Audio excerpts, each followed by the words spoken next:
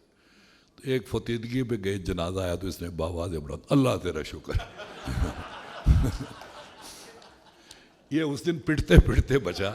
اور پھر میں نے اسے کہا یار فار گاڈ سیک اللہ کو اتنا نہ یاد کیا کرو. وہ کس نے کہا تھا وہ ضیاء الحق کے زمانے میں دلدار بھٹی وہ کمپیرنگ کر رہا تھا جی.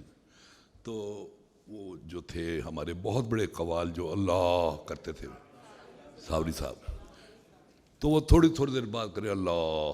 اچھا اس سے لوگ ہنس پڑے اور اس کی کمپیرنگ خراب ہو. جب 2-4 دفعہ انہوں نے ایسے ہی کہا اللہ تو کہتے صابری صاحب آپ اللہ کو اتنا یاد نہ کیا کریں یہ نہ ہو کسی دن اللہ آپ کو اپنے پاس ہی بلا لے. اس کے بعد صابری صاحب نے پھر بڑا صبر کیا اور وہ آرام سے بیٹھے رہے جی. وہ اچھا ایک کوئی منیر نیازی کی میں بات کر رہا تھا. فیصل آباد میں مشاعرہ تھا. وہاں میں منیر نیازی ریاض مجید انور محمود خالد مرحوم یہ سارے لوگ بیٹھے ہوئے تھے. تو منیر کہہ رہے تھے کہ عورتیں بڑی ظالم ہوتی ہیں. میرے گھر میں سانپ نکل آیا. اب وہ سانپ کو بھی رومانٹیسائز کر رہے ہیں منیر صاحب.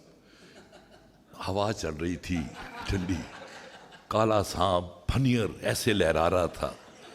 لیکن میری بیوی بڑی ظالم ہے, اس نے ڈنڈا اٹھایا اور مار دیا اس کو. ریاض مجید کہنے لگا منیر صاحب اس نے سوچا ایک گھر میں ایک ہی ہونا چاہیے.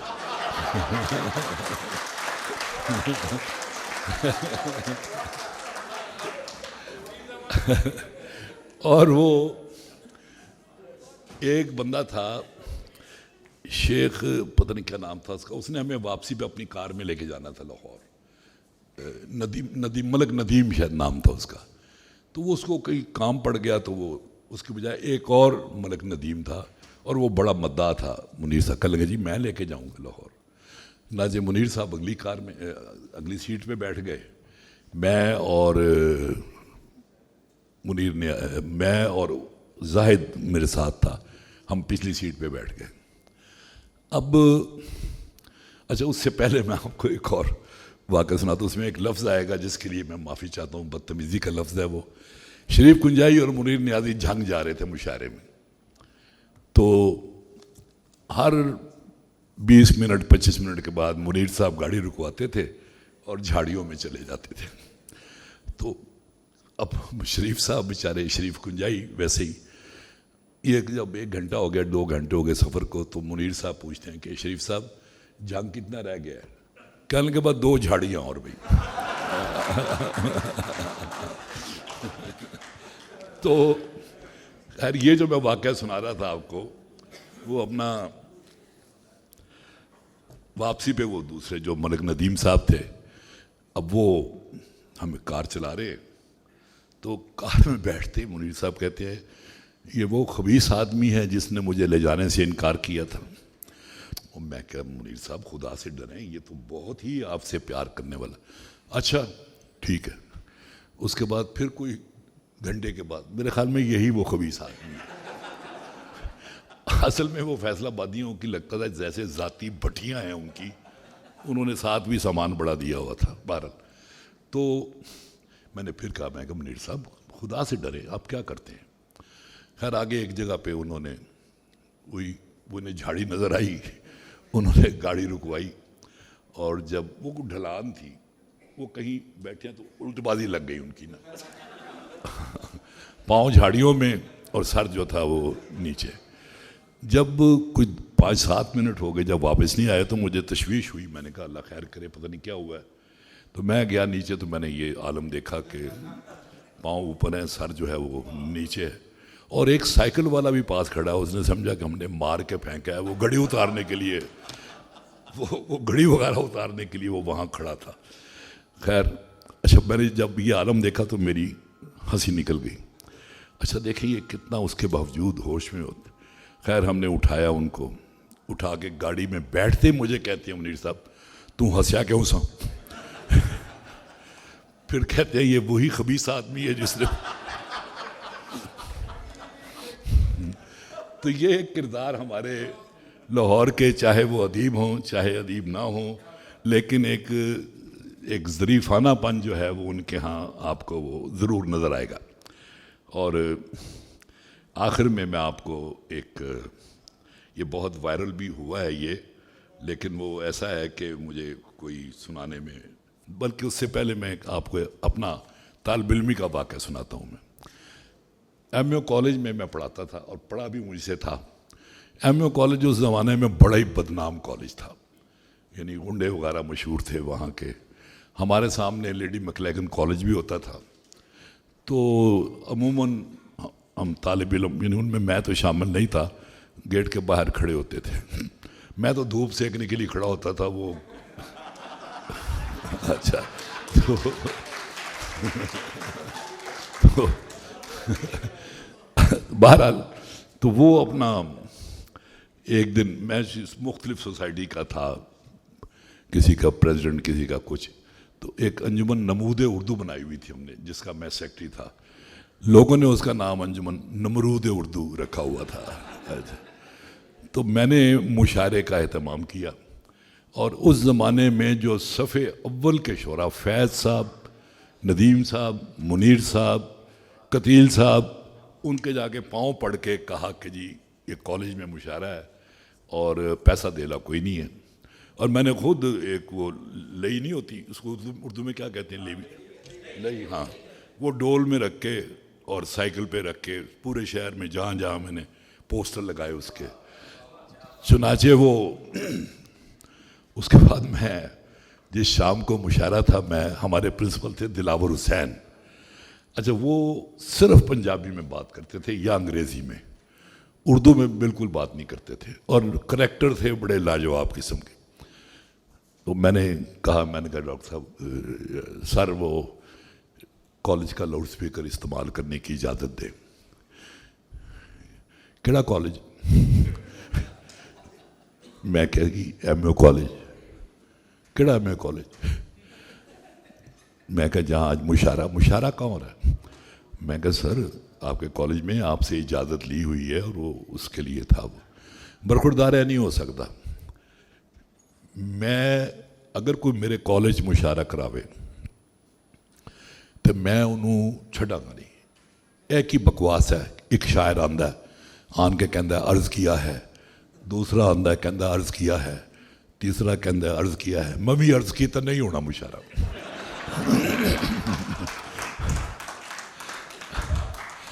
اب آپ سوچیں کہ میرے دل پہ کیا بیتی ہوگی کہ جس نے اتنی محنت کی ہو.